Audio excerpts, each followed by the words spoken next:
Chapter 22. Truth Be Known. "Well, my dear," said Daniel, "ask away and I will do everything I can to help answer your questions." Virginia grabbed the edge of the table, leaned back, and looked up at the ceiling. "Oh, where do I begin?" Daniel smiled. "Wherever you want, dearie. I'm still trying to make myself believe that this is all real, that I'm actually here, finally getting to ask all these questions." She pulled herself back to the edge of the table. "Tell me about this place. The city of Gaal? No. Well, yes, but let's start with a broader scope of things. What is Alaythia?" Daniel pulled a large, rolled-up sheet of paper out of the stack of books and scrolls. Grabbing one end, he threw the rest of the sheet across the table, letting it fall like a blanket in front of them. Drawn on it was a large map of valleys, mountains, regions, and forests, places shaded darker and areas shaded not so dark. He then took the book that he had placed between the two of them and opened it up. "What's this?" asked Virginia, pointing to the map. "This, my dear, is the world of Alaythia," replied Daniel. "This map holds all of the places that have been discovered, set foot upon, and dwelt in by either us or our enemies over the past few thousand years." Virginia looked at it with wondrous eyes.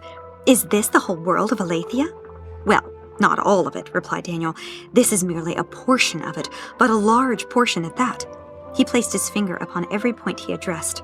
"Starting right here at the city of Gaal, on the eastern coast of the Great Sea, all the way to the dark corners of Skal Galmudaretz, to the deathly volcanic regions of the north, and all the way to the kingdom of Hazakayam to the south."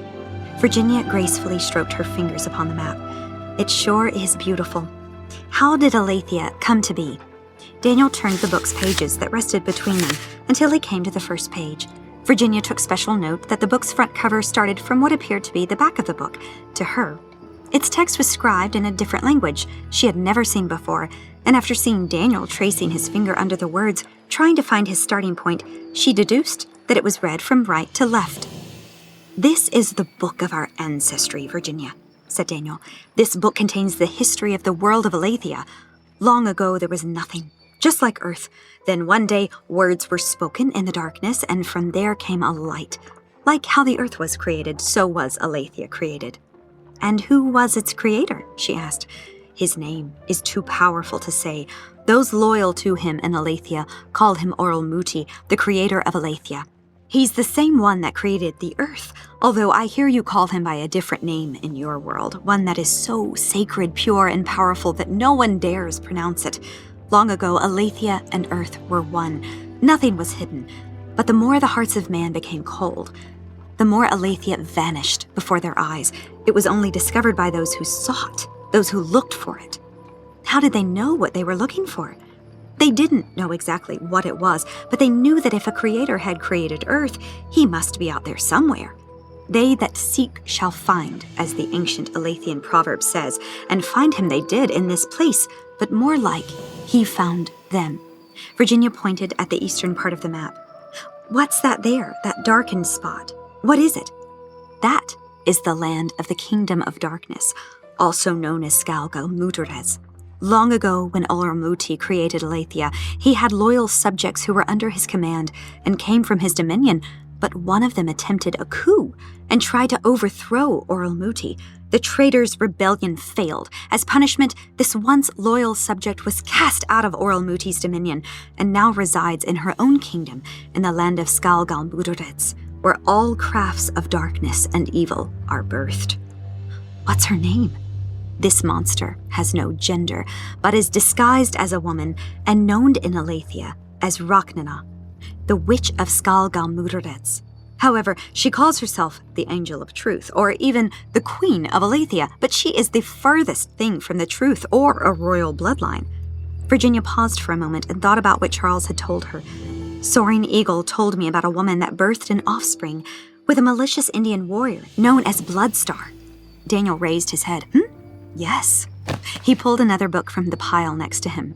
"Rachnana cannot create anything on her own. She needs the volunteering services of another to join her in order for any of her crafts to work. Even then, she cannot create anything, but rather more like manipulate that which is already created. Through the assistance of Bloodstar, she birthed a line of children that continues to this day. One of her descendants of our current era, I hear you have already met." Alaythia. Virginia froze in her seat as haunting memories flashed before her eyes. The attack at Mason High, running for her dear life through the woods, the battle on the mountaintop, and the bridge of the Great Canyon. "You've seen her before, haven't you?" asked Daniel curiously. Virginia nodded her head. "What does she want with me?" Daniel flipped through the book's pages and stopped about midway. This question requires more background understanding. He placed his finger on the second page, tracing it along the lines until he found the spot he was looking for. As the story goes, Rachna tricked the people of Earth into siding with the same rebellion that she started against Oralmuti.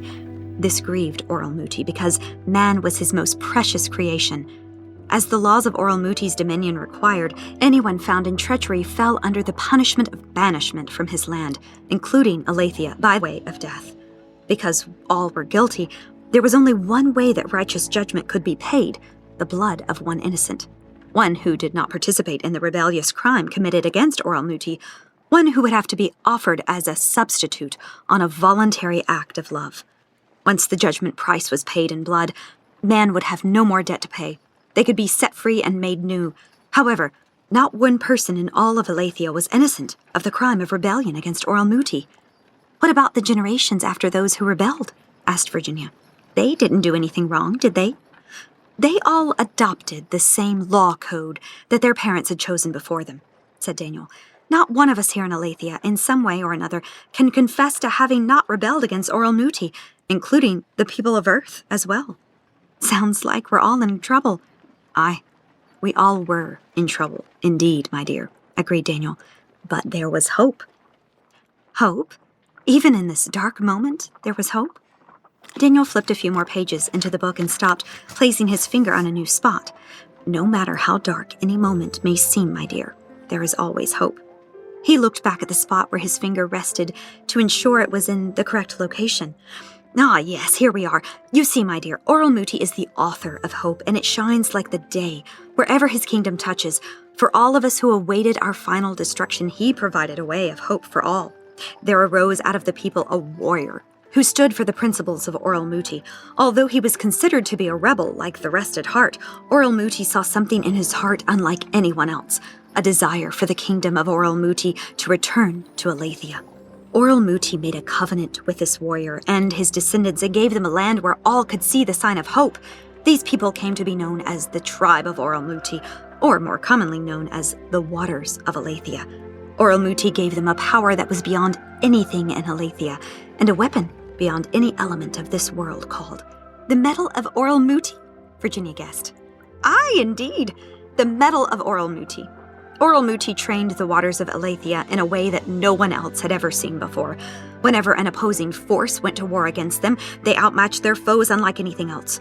Through them, Oralmuti established the beginnings of his great kingdom in Alaythia, the start of his returning kingdom to Alaythia. There, the descendants of this warrior built a temple in a special city known as the City of the Lion, a temple and a city dedicated to Oralmuti. Virginia stared into space. "That's where Burning Eagle was taking Rose." "My dear," inquired Daniel, "is everything okay?" Virginia shook her head. "Oh, yes, everything is good. I just remembered that I have heard of this city before." "Oh, well, marvelous. But do carry on, please. I know very little about it." "Right. Well, within the City of the Lion, there was built a temple and an altar." "What was the point of the altar and the temple?" asked Virginia. "The altar and temple have many different purposes, but for the sake of a long discussion, which we may discuss later on, they mirrored the altar and temple that was stationed in Oralmuti's temple in the heavens. They were designed to draw the waters of Alaythia, the world of Alaythia, and Earth back to Oralmuti. The only way for mankind to come closer to Oralmuti was by their own blood. However, that would cause the ruin of all humanity. No one would be alive today." "Did someone come?" Daniel smiled. "Yes, indeed, my dear. One day a ship came sailing to shore by the winds of Oralmuti from the Great Sea and made port upon the old trade port. At its helm was a woman, and stepping off the ship was a man named Elyamin. He was from the dominion of Oralmuti, was of our physical being, but was not one who participated in the law code of those who rebelled against Oralmuti. When asked, he declared that he was of Oralmuti's blood, and he made known that the waters of Alaythia were his brethren. He served and followed all that Oralmuti instructed, and even shared the heart of Oralmuti, but very few listened to him, even though he did everything properly. He declared that there was not one person or creature in all of Alaythia who could provide enough blood to justify the crimes committed against Oralmuti. Upon saying this, he offered himself on behalf of his brethren and all those in Alaythia, and even Earth. "So, was he, placed on the actual altar?" asked Virginia. "Technically, he was killed outside the city," Daniel replied. "Oralmuti himself sent him to pay the price, for it was by his spilled blood that all could be justified." "The blood?" "Absolutely. The blood is the soul of one person, the life of something. Through the tearing of his flesh, the blood was poured out and then lifted up to the temple of Oralmuti. In other words, a bridge was made, a bridge that no one else could have made through their own blood, as it was all tainted by the sins of their fathers." "So, did it work?" asked Virginia. "Was the sacrifice received by Oralmuti as justification for all?" "Yes, it was," said Daniel, smiling. Virginia placed her hand on her chest and began to breathe easier. "So I'm okay, right? I'm okay now. I no longer have to worry about Oralmuti's punishment coming upon me." "Well, yes and no," added Daniel. "Wait, what?" "The crimes of the rebellion of humanity were justified by the servant, yes, but there is more to the story." "What happened next?" "Something miraculous." Daniel flipped 2 more pages over and motioned down to the second page with his finger until he found the next portion. "You see, Virginia, upon the altar there was a fire known as the fire of Oralmuti. This fire was to be inside Oralmuti's subjects, his people. However, it would be a witness against them in their judgment. So now we have this fire coming out to kill us?" "No, not exactly." "I'm confused." Daniel patted his hand on Virginia's shoulder. "Let me share the miracle first. After the servant laid his life, the fires of the altar came from the temple and consumed him. All the priests did not know what to think. During those times, the waters of Alaythia were ruled by an opposing empire. Many of the priests wanted this servant destroyed because they were afraid that a rebellion would stir among the people and spike the wrath of the superpower that surmounted over them." "Wait," interrupted Virginia. "I thought you just got through saying that the waters of Alaythia trained underneath Oralmuti in a style that no one else could beat." "I did, indeed, young one, but you see, a fighting style only works when you use it the way you were taught. When you don't fight the way you were instructed, you get sloppy. Let's just say that's what happened in short for now." Well, I guess I can understand that." "Go ahead, sorry for interrupting." "No trouble at all, my dear." The old man leaned his head back and looked up at the ceiling. "Now let me see, where was I? Oh yes, now others loved the servant and followed his example. One day his bones were not seen where the fires consumed him outside the city. Everyone asked if someone had collected his bones, but no one claimed to have done this. Then one day the servant appeared before those who loved and followed him. He was alive again, flesh and all. The same fire that received his sacrifice was the same fire that brought him back to life." Virginia held out both of her hands and closed her eyes tightly, thinking very hard. "Okay, I was so close to understanding up until now."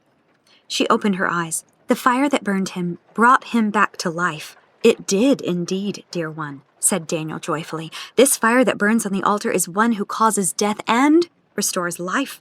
This fire is Oralmuti's spirit. This fire is all-consuming. This fire is alive, like a breathing being, if you will." Virginia paused for a moment to take in Daniel's words. "I think I understand better now. This is not some common fire, then?" "Nope," said Daniel with a big smile. "Okay," said Virginia, taking a deep breath to process everything. "Let's carry on, then. I think I understand it more now." "Here's the fun part," continued Daniel. "He took the fire of Oralmuti, the fire from the altar, and gave it to those who would follow him, the ones whom he appointed to spread it throughout the world. What would judge them now became the force that would empower them. Out of all his subjects, he chose Rose Cohen as one of the greatest warriors of this task. He told her that she would show the tribes of Alaythia something new that they had never seen nor heard of before, a fire that would overpower the darkness, one that would help them overcome any power of darkness. Along with that, blacksmiths trained up underneath Oralmuti would forge his metal into swords of all kinds. He would supply the metal, train the blacksmiths, and disperse weaponry throughout the land to different tribes and peoples to prepare for the greatest battle of all time in Alaythia, the start of overthrowing the kingdom of darkness." Virginia picked at the small splinters of wood from the table. "I don't understand." "Don't understand what, my dear?" "If the servant gave them a fire that would unite the people and mass weapons to start an army to rise against the dark kingdom that oppressed them, How come they are still like they are today? I mean, is the darkness stronger or something? Daniel's eyes began to puff up in a fury. My dear, I realize that you are new here, but we do not honor the kingdom of darkness like that, with such glorifying words. Virginia held her peace. Good grief, what did I say? Daniel calmed down, back to a more soothing face. As I said earlier, even though you have a great trainer and an unbeatable style of fighting, if you do not apply what you have learned, then you will become sloppy. What are you saying, then? Asked Virginia, turning her head slightly sideways. Are you saying that they had something beyond imagination for combat, and they did not use it?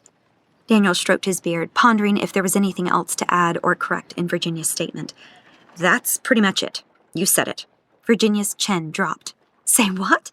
Pretty much. Oh, my word, are you kidding me? If I had a flamethrower, I would certainly use it. Daniel smiled at Virginia. My dear, I'm really glad to hear you say that because I think you will soon receive more than you asked for. Huh? A loud blast of a trumpet sounded from outside the window. Daniel turned his head and Virginia looked in the same direction. What's that? She asked. One of the greatest sounds you will ever hear in this city, my dear, said Daniel. Wearing a big grin on his face, he turned back around to Virginia. Dinner time. Dinner time? Daniel got up from his seat. Yes, come. Tonight we dine with the rulers and ringmasters under Elyamin. Wait, you were about to say something that sounded really important. Daniel moved out from behind the table and started walking to the door. Come, my dear.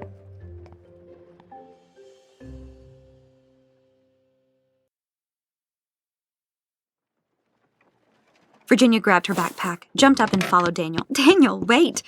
Daniel walked out of the room and down the hall. He pushed open the tower door and began walking down the stone staircase.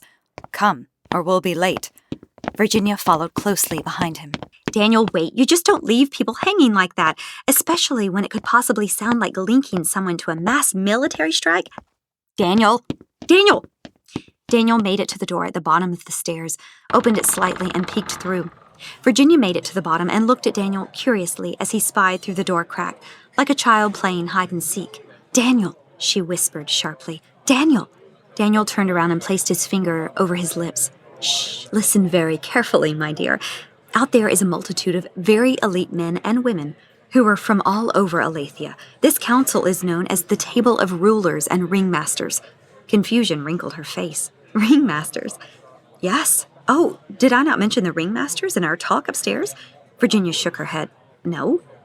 Daniel lifted his head and gazed aimlessly at the door. Oh, I see. He placed his fist against his forehead and quickly tried to string together an explanation. Okay, this will have to be something that we speak about tomorrow. However, you can't just go in there without knowing this much at least. Daniel closed the door quietly before continuing. In Alaythia, there are two kinds of powers outside of spiritual matters. They are known as the scepters and the rings. The rulers of Alaythia, chiefs, kings, queens, elites of noble blood that rule over empires and kingdoms, possess a scepter of incredible power. What kind of power? Asked Virginia curiously. Daniel waved his hand impatiently. There's no time for detail, my dear. We must keep it simple for now. Oh, sorry. Not a problem. Anyway, sometimes this magnitude of power granted to these rulers of Alaythia could become too great for them. If not wielded by the right heart, a king or queen of Alaythia could easily enslave their entire kingdom, forcing their subjects to ungodly laws, their livelihoods robbed of them, and harsh labor placed over them. Virginia widened her eyes and nodded her head. Yeah, we have rulers very similar back on Earth. Daniel nodded his head emphatically. Power can be amazing when in the right hands, but devastating when in the wrong hands. To create a balance of sorts, Orelmuti gave Alaythia a weapon that anyone could possess. In this world, there are certain metals that can be mined out of the ground and forged into rings. Throughout the land, there are these. Daniel danced his hands in the air, trying to form the shape of an object. What is it called again? Virginia stared at the invisible object his hands were molding in front of her. A stool? No, not that. It's, a seat. Daniel closed his eyes tight as he tried to search through the files of his mind for the word while his hands continued crafting the invisible object between them. It stands about 3 feet high. A table, perhaps. No, it's a... Daniel opened his eyes and snapped his fingers. A column. Yes, a column. Virginia raised her eyebrow. A column? Yes, that's the word. Daniel, a column doesn't stand 3 feet high? Yes, they do, protested Daniel. No, they don't, argued Virginia. They're tall, 30 feet high on average. Well, what about the short ones, where you place potted plants? Virginia looked into the corners of her eyes, trying to find a point to debate that. You got me. They're also called columns. Daniel smiled. There, see, now these columns are all over Alaythia. How did they get there? Daniel waved his hands in the air again. Oh no, there's too much detail there. For now, let's just say that they are there. Some are easier to find than others, but most are hard to discover, let alone get to. But when a new one is created, a beam of light shines into the sky for about 5 minutes, letting all the nearby inhabitants know that a new one is created. And these columns, what do they do exactly? I'm getting there. Now, if one has successfully forged a ring out of one of the known metals of Alaythia that can support this power, then the ring wielder can place their ring on the column. Once it sits on the column, it begins to absorb the power of the column. Once the power has been absorbed, the ring wielder's ring becomes more powerful than before. Kind of like leveling up in a video game, right? Daniel looked at her curiously. A video what? Oh, never mind. Daniel looked at her, confused for a moment longer before continuing. Anyway, from there, a ring wielder can either continue his quest to add more power to his ring by searching for more columns throughout Alaythia, or he can choose to just settle for the power he just obtained and continue on with life with his newfound power. Ring wielder? Asked Virginia. I thought you said that they were called ring masters. Well, there's a difference between the two, said Daniel. A ring wielder is anyone who possesses a ring of power. Anyone can have one, and anyone can advance their power to a modest level that suits their life. A ring master is far different. They are the ones who continued to scout for more columns and elevate their power to an even greater level. They are rare because few desire to keep up with the journey and do what is necessary to obtain this level of power. Daniel leaned in closer and whispered to Virginia, a ringmaster is one whose power is equal to the scepter of a ruler. They're the same? No, not quite. Their powers are obtained and maintained in different ways, but the power they wield is equal in a fight, yes. He smiled. This is the balance. A simple person can rise in power and, in time, stand up to an evil ruler should it be necessary. Are the ringmasters always good? Daniel looked down to his left and shook his head. No. Most are because they were once oppressed and rose to power because of their oppression. Sadly, they are just as many who can become just as corrupt as an evil dictator. Virginia scoffed. Some balance, then. Oh, don't think this balance works between two people on a seesaw, dearie. There are many other parameters that all go together in this balancing act. It's more like trying to balance yourself on a circular table. The rulers and ringmasters are just two pieces of the equation, not the whole solution. Virginia listened curiously. What other parameters are there, then? Daniel smiled. Well, for starters, you. Virginia held her peace, yet groaned in her spirit. Oh, please don't say that. So in this room we're about to enter, there are ringmasters. Daniel drew a deep breath. Well, not exactly. Virginia's confidence began to fade away slowly. Okay. There used to be many more a long time ago, during the days of old. In fact, there were 4 very powerful ringmasters from Unhala that I loved to read about who were critical to our people escaping during the ancient wars. Where? Unhala what? Daniel stared at her curiously. Did I not mention the kingdoms of Unhala upstairs? No, I don't think so, said Virginia, but then you were telling me a lot of new names that were foreign to me. Oh boy, said Daniel, shaking his head. I'm so sorry, my dear. This really is a conversation for another time, but you should know this at least. It's a massive kingdom, northwest of here, which is now split up into 4 kingdoms. Daniel shook his head and waved his hands in the air. I'm sorry, my dear. We must wrap this up. They're waiting for us in there. So basically, there are at least some ring wielders in that room, right? She asked. Oh, yes, some ring wielders, he hummed, trying to hoist his enthusiasm. But we are seriously grateful that they are here. Even though a single ringmaster could defeat them all, we are glad that these few who have arrived are loyal to the campaign. Who else is here? Dignitaries from different lands and kingdoms throughout Alaythia. Some are even rebels, caught in civil wars of their own. Daniel shook his head. Oh, it's all a mess, and it's a miracle that we are all still holding on together amidst our own national conflicts. Daniel straightened himself up and spoke more seriously than before. But listen very carefully to me, my dear.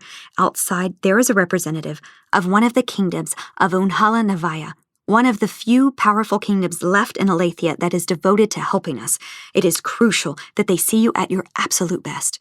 The proof of seeing you will only strengthen our campaign. Do you understand? Virginia swallowed hard. Sure.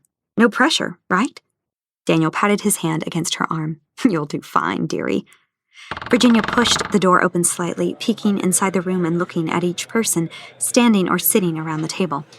So these are all of them, huh? All of the ones remaining loyal to our cause, said Daniel. Nowadays, very few of them are as loyal and devoted as they once used to be.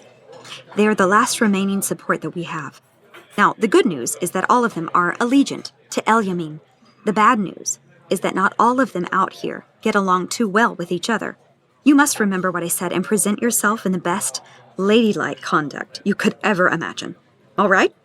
Virginia became slightly more worried than before, but nevertheless she nodded, showing that she understood and agreed to all he said.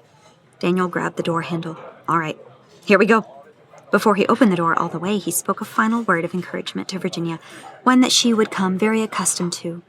All of your questions will be answered shortly, my dear.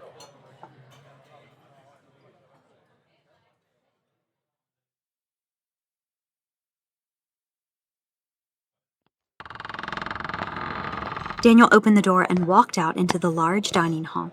Virginia walked out close behind. Looking past Daniel, she saw the large dining table she had seen earlier now covered with food. 3 roasted turkeys were spaced evenly, running the length of the table. Bowls of vegetables and fruits were displayed in salivating decor over the tabletop. Dishes, silverware, and glasses were arranged in front of each chair, and candelabras cast a warm glow upon the feast beneath their branches. Seated all around the table were 82 chairs, with tall backrests, 83, including the chair at the head of the table, but only 18 or 20 seats were occupied. The rest remained empty. Each person at the table had a particular spot where he sat, and each wore different clothing and decorations, depending upon his place of origin. Daniel led Virginia over to the end of the table. Seated near the end of the table was a chair with someone rising from its seat. She breathed a sigh of hope when she recognized who it was stepping away from the chair's backrest. Charles, she said. Charles took her hand and bowed his head in reverence toward her. As he rose, she could see a winsome smile and a shine in his eye as he spoke the following words. Your Highness, he said. Virginia was not expecting that at all, and could not help from blushing. Whoa, come here, you. So, Soaring Eagle, sneered a voice from across the table. Is this the one you risked your life for in the woods of Earth Stars? Virginia looked across the table and saw a Native American Indian who looked to be in his early 20s, wearing black paint, which covered the top half of his face, dressed in buckskin pants, loincloth, and a shirt with seamed colorful emblems sewn about it. He had long black hair that trailed down to his waist, with a bandana and feather wrapped around his head. He stood with his arms crossed, looking down his nose at Virginia. His eyes were like a pair of haunting moons, looking at her through the black paint on his face. Virginia shot him a look of disgust in return. Way to kill the mood, whoever you are. Yes, she is 2 moons, said Charles, and after you hear our debriefing this evening, I wager that you too will find it just as necessary to offer her the same protection. 2 moons never broke his gaze from Virginia. We shall see. Here, said Charles, pulling back the seat at the end of the table. You'll sit here. 2 moons stared at Charles. You're quite eager to offer the seat of honor to one whom we have not all agreed upon yet. Charles looked into the stern eyes of 2 moons. She is an honored guest at this table. But we have not confirmed if she is the honored one who is supposed to sit in that seat. She should sit elsewhere until she is confirmed to be Cohen. She has nowhere to sit in the meantime, 2 moons. The rest of the chairs are for the presence of the lost lords and ringmasters of old. It would only be an honor to sit Cohen down in the seat of Cohen. 2 moons slammed his fist upon the table and leaned forward aggressively at Charles. We have not decided if she is Cohen or not. Charles placed his palm on the table and aggressively leaned forward at 2 moons. But in the meantime, the lady needs a place to sit, unless you are willing to give up your chair. 2 moons' eyes grew larger. His hand reached back for what Virginia thought to be a weapon. Charles did not budge. His fingers slowly wrapped around a knife on the table. Now that's enough, shouted Daniel, holding his finger at both of them. Daniel, said Charles, if this is to be a real issue, then let Virginia take my seat, and I will stand. Daniel placed his hands on Charles's shoulders and motioned him back to his seat. My boy, please sit. Charles followed Daniel's lead and walked over to his seat while not taking his eyes off 2 moons. However, he did not sit down, but stood beside his chair. Daniel looked over at Two Moons. Now, while we are here to discuss Virginia and many more pressing matters, I think that it would be only fair to offer her this seat. The old man's eyes became sharper as he leaned his hand on the table. Wouldn't you agree, Two Moons? Two Moons' anger softened just a little. He lowered his head to Daniel. If you say so, Elder. Then so be it, said Daniel. He looked at Virginia with more pleasant eyes and placed his hand on her shoulder. Please, my dear, take a seat. Seeing that the scene was better managed, Virginia slowly stepped over to the seat at the end of the table. She kept her eyes on Two Moons, anxious to see if he would rise and bark at her again if she drew too close to it. He focused his eyes on the table, refusing to look at her. She could see his anger still fuming in his face, especially once she sat down in the chair. Two Moons, said Daniel. Any time you would like to sit would be received. Two Moons slowly lowered himself into his seat behind him. Daniel placed his hand on Charles's shoulder. And you too, now. Daniel walked away from the three and made his way down to the other end of the table, where he took his seat next to another man about his age. Charles sat down. His seat was exactly adjacent to Virginia's, without anything separating them except the corner of the table. Two Moons was on her left side, but 2 seats down. Who's that? Asked Virginia. Who's who? Asked Charles. That other man that Daniel sat down next to. Who is he? Charles looked down the table to see whom Virginia was talking about. Oh, right, that's one of our other elders of the city. Another elder? Yes. You see, the elders are like the governing authorities of the city. They collectively make agreements for the safety and good of the people based upon the leading of Elyamin. Virginia closed her eyes and began moving her mouth as if to calculate a math problem in her head. Do you understand? Asked Charles. Yeah, said Virginia, opening her eyes. Yeah, I think I do, but if they are the ones that make the executive order here, then what is the purpose of this entire meeting? This gathering is for many reasons, but here's what you need to know the most. This table is called the Table of Rulers and Ringmasters. Every single person seated at this table is a representative of a nation or tribe in Alaythia that has chosen to follow Elyamin and stand united for the common good of his kingdom. They return with a report to their ruler and share the new mandate from the city of Gaal. So, this is just not your normal city, then, is it? Oh, no. It's where all the authoritative instructions, news, and calls to battle are issued for the time being. It is a place of unity. Charles looked at Two Moons and whispered, Well, we're doing our best anyway. What does that mean? Asked a voice from behind them. Did you get into a fight with Two Moons again? Virginia recognized that voice. She looked over her shoulder and saw Tristan and Nathaniel standing beside them, dressed nicely and formally for the occasion. Tristan wore a black silk robe that had rose patterns on its fabric. Underneath, he wore a white cotton shirt, black pants, and black shoes.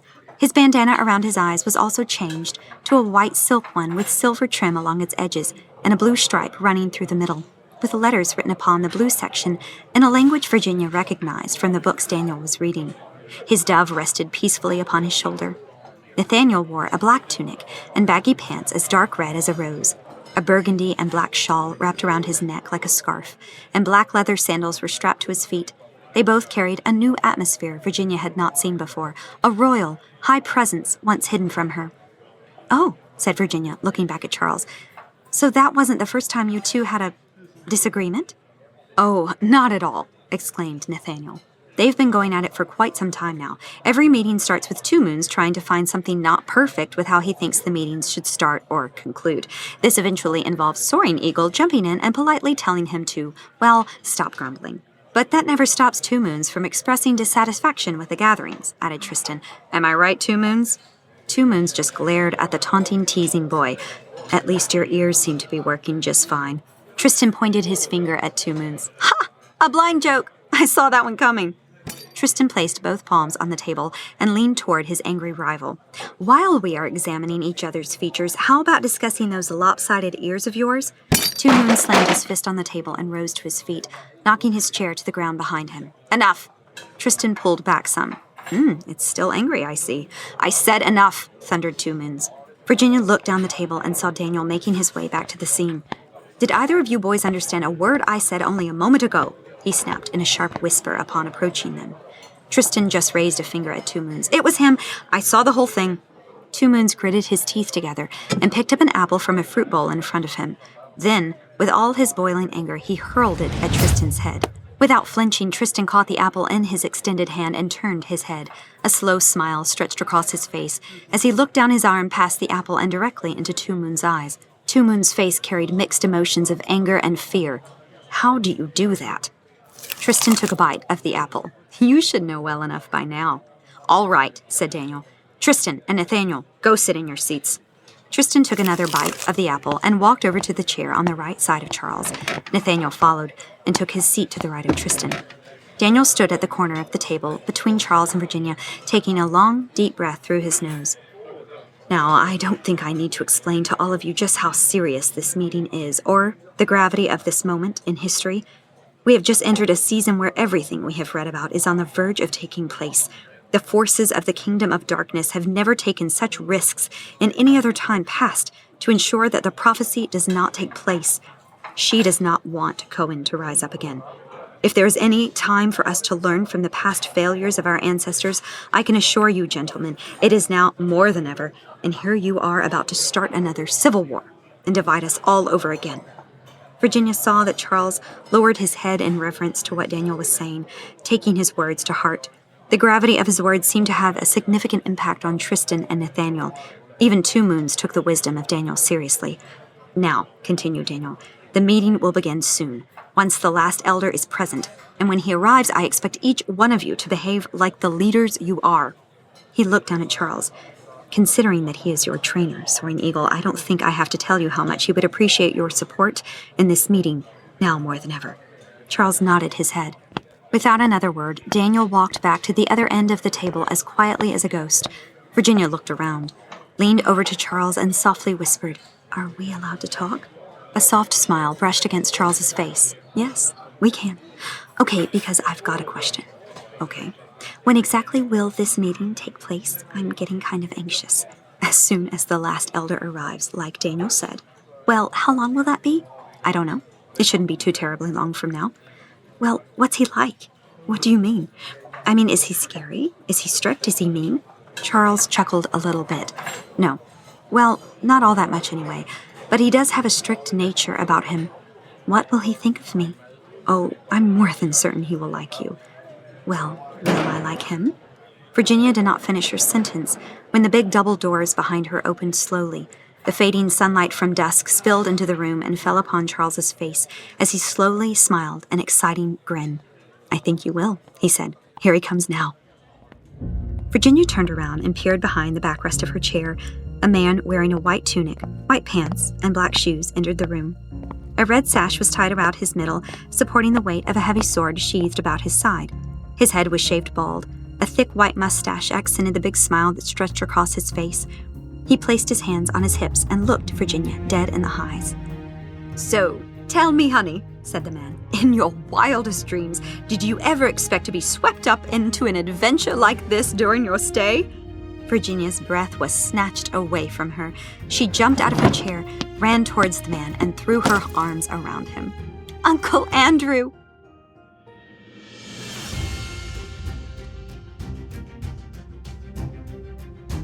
This is the end of Chapter 22. Tune in next Thursday for Chapter 23. If you'd like to listen to the next chapter ad-free ahead of everyone else, then subscribe to Early Access and tune in on Sunday. If you like what you heard, please like and subscribe and share with your friends and family. It really helps the show. We're available on Spotify, Apple Podcasts, and all major podcasting platforms. What Shines with the Dawn was written and created by C. Taylor Eason. Copyright Christian Taylor Eason, 2024.